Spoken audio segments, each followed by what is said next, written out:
Hey guys, welcome back my channel veg foodies RJY. పచ్చిమాగాయ ఏ విధంగా పెట్టుకోవాలన్నది ఈరోజు వీడియోలో చూపిస్తున్నానండి. ఇది 100 కాయతో పచ్చిమాగాయ పెట్టామండి, మా అత్తయ్య గారు పెట్టారు. ఇది మీకు పక్కా కొలతలతో ఇప్పుడు చూపిస్తానండి. ఇది చాలా కాలం నిల్వ ఉంటుంది. టేస్ట్ మనకి ఉప్పు వేసి ఊరబెట్టిన మాగాయకి దీనికి కొంచెం డిఫరెంట్గా ఉంటుంది, కానీ టేస్ట్ అయితే బాగుంటుందండి. మనం ఆవకాయ కానీ మాగాయ కానీ ఏ పచ్చళ్ళైనా నిల్వ పచ్చళ్ళు వేసేది మనం నార్మల్గా అయితే ఆవపిండి, మెంతిపిండి, కారం, ఇంకా నూనె ఇవే వేస్తాం. కాకపోతే ఇందులో కొలతలు, ప్రొసీజర్ కొంచెం డిఫరెంట్గా ఉంటుంది. కలిపే విధానం అన్నది ప్రాసెస్ అంతా ఒకటే, కానీ కలిపే విధానమే వేరుగా ఉంటుందండి. ఇప్పుడు దీనికోసం పచ్చిమాగాయకి అని చెప్పి ఫస్ట్ మొత్తం మామిడికాయలన్నీ కూడా వాటర్లో వేసేసి ఒక 1 అవర్ వరకు అలా ఉంచేసి పైన ఆ వేడి లోపల ఉన్న జీడంతా పోతుందండి. ఆ తర్వాత పీల్ చేసేసి ఈ విధంగా పల్చగా ఇలా తురిమేసామండి. ఇలా దీనివల్ల ఏంటంటే స్లైసెస్లో వచ్చేస్తాయి. ఇది బాగా ఊరుతుందండి, అందుకోసం అని చెప్పి ఇలా చేసాము.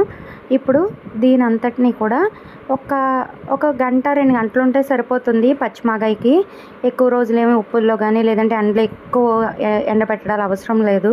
ఇది జస్ట్ ఒక 2-3 గంటలు ఎండలో పెట్టి తీసేసాం, ఎందుకంటే ఇది పచ్చిమాగాయ కదా, అందుకోసం అని చెప్పి దీన్ని ఈవినింగే కలిపేయడానికి అని చెప్పేసి. ఇది మాకు 2 బేషన్లోకి వచ్చిందండి. అంతా ఒకసారి కలపాలి, ఉప్పు కారాలు ఎక్కువ తక్కువ అవ్వకుండా. కానీ మన వల్ల అయితే అవ్వదు కదా. ఇది మా అత్తయ్య గారు అయితే ఈజీగా కలిపేశారు, ఎందుకంటే ఇది ఫస్ట్ ఒక బేషన్లో వేసేసి మనకి ఇందులో నార్మల్గా ఒక 100 కాయకు వచ్చేసి ఒక 3/4 కేజీ వరకు ఉప్పు పడుతుందండి. అంటే ఫస్ట్ 1/4 కేజీకి కొంచెం ఎక్కువ ఉప్పు వేసేసి ఫస్ట్ హాఫ్ ఉన్న మాగాయ ముక్కలు ఎండబెట్టాం కదా, కొంచెం పచ్చిగా ఉన్నవి, వాటిని వేసేసి ఉప్పు అంతా పట్టే విధంగా బాగా మొత్తం చేత్తో బాగా కలుపుతూ ఉన్నారు. ఇంకో బేషన్లో ఉన్న వాటిని విడిగా కలుపుదామని చెప్పి ఫస్ట్ ఒకదాన్ని కలిపేశారండి. ఇప్పుడు ఇంత 2 బేషన్లో ఉన్నది కూడా ఒక బేషన్లోకి ఎలా వచ్చేస్తుందో చూడండి. ఇప్పుడు సేమ్ గ్లాస్తో కారం కూడా సేమ్ అండి. అంటే ఇప్పుడు ఒక గ్లాసు ఇంకొక హాఫ్ గ్లాస్ వరకు తీసుకున్నారు, అంటే సేమ్ 1/4 కేజీకి కొంచెం ఎక్కువ తీసుకున్నారు.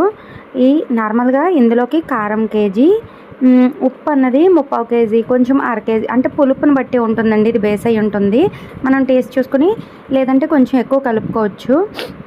మనం తక్కువ కలిపిన ఎక్కువ కలిపిన పచ్చడి అన్నది ఊరగాయ అనేది పాడైపోతుంది. కాబట్టి బాగా క్లియర్గా మనం ముక్కను బట్టి ఉప్పు అన్నది కొంచెం ఒక 1/4 గ్లాస్ ఎక్కువ తక్కువలో అవుతుంది, కానీ మెజర్మెంట్స్ అయితే ఇంతేనండి. కారం కూడా వేసేసి బాగా ముక్కకు పట్టే విధంగా బాగా కలుపుతూ ఉన్నారు. ఇది ఒక 20 మినిట్స్ వరకు పడుతుందండి ఈ ప్రాసెస్ అన్నది. తర్వాత ఇందులో ఆవపిండి ఇంకా మెంతులు, ఈ 2 కూడా ఆవపిండి ఆవాలు 1/4 కేజీ, మెంతులు 1/4 కేజీలో సగం తీసుకొని రెండింటినీ కూడా బాగా డ్రై రోస్ట్ చేసేసి సిమ్లో పెట్టి దాన్ని మిక్సీ పట్టుకొని ఈ పిండి కూడా ఇందులో వేసేసి ముక్కకు పట్టే విధంగా బాగా కలపాలండి. ఇది ఒక 20 మినిట్స్ నుంచి ఒక 15 to 20 మినిట్స్ పడుతుందండి. ఇలా ముక్కంతా మొత్తం ఆవకారం ఇంకా కారం, ఉప్పు, మెంతిపిండి ఇవన్నీ పట్టే విధంగా బాగా కలుపుకొని ఇప్పుడు ఇందులో కొద్దిగా నూనె వేసుకోవాలి. నూనె కూడా పచ్చి నూనె కాదండి, నూనెని మూకిట్లో వేసేసుకొని ఆ నూనెలో మనం ఇంగువ డబ్బాలో ఉన్న సగం వరకు ఇంగువ వేసేసుకొని కాచాలండి. ఇది ఇంగువ నూనె అవుతుంది. ఈ నూనె మనకి ఈ మాగాయకి అన్నది టేస్ట్ని ఇంకా పెంచుతుందండి. వేడిగా ఉన్నప్పుడు ఇలా వేసేసి కొంచెం సైడ్ నుంచి తీస్తూ కలుపుతూ ఉండాలి.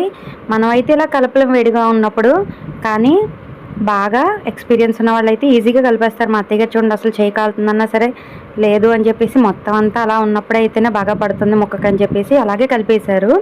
ఇప్పుడు ఒక బేషన్లో అంతా అయిపోయిందండి.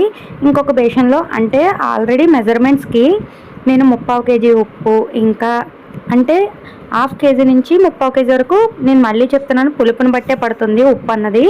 ఉప్పు ఇంకా కేజీ వరకు కారం, ఒక 1/4 కేజీ నుంచి కొంచెం ఎక్కువే, అంటే ఇప్పుడు పిండి అయిన తర్వాత ఆవాలు కొంచెం ఎక్కువ అవుతుంది కదా, ఆవకారం ఇంకా మెంతులు అందులో సగం, ఇవన్నీ కూడా మనం టేస్ట్ని బట్టి కొద్దిగా యాడ్ చేసుకుంటూ ఉండాలి. ఇంకా ఇంగువ నూనె కొద్దిగా ఉంది, దాన్ని కూడా మిగిలిన దాంట్లో వేసేసి ఆ బేషన్లో కూడా బాగా కలిపేసి ఇప్పుడు ఇందులో ఎక్కువ అందులో తక్కువ అలా అవ్వకుండా మొత్తం చేత్తో బాగా కారం ఉప్పు పట్టే విధంగా మనం కలిపేటప్పటికి ఏంటంటే ఇప్పుడు ఒక బేషన్లో ఉన్నదంతా ఆఫ్ అయిపోతుందండి. అంతలా కలుపుతూ ఉండాలి. అప్పుడే బాగా ముక్కకి కారం ఉప్పు అన్నీ పడతాయి. ఇలా పట్టిన దాన్ని రెండింటినీ కూడా మళ్ళీ ఒక బేషన్లోకి తీసేసుకొని బాగా కలిపి ఇంగువ నూనె ఇవన్నీ సరిపోయలేదో చూసుకొని ఇప్పుడు పచ్చి నూనె అండి.